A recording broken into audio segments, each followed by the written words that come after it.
To drugi seminar, kotri organizuje Asociacija nezavisnih elektronskih medijoh.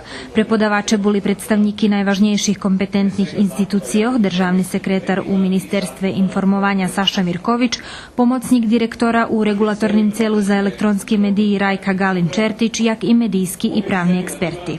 Mi imamo nekoliko vrlo jasnih odredbi u Zakonu o javnom informisanju i medijima. Prvi jeste da do privatizacije, odnosno izlaska države iz vlasništva u medijima, treba da dođe do 1. jula ove godine.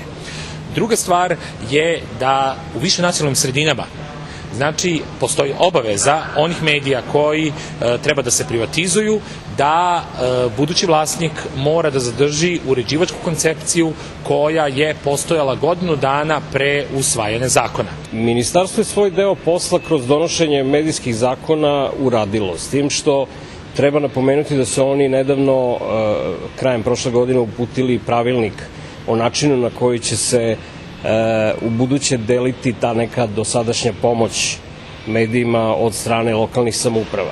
Mediji i novinare mali na hodu od kompetentnih dosta svahovo tolkovanja pravoh i obovjazkoh kotri predpisuju navedeni zakoni, že bi ih mogli adekvatno primenjovac, a s tim izljepšac položenje i situaciju u medijskim sektore.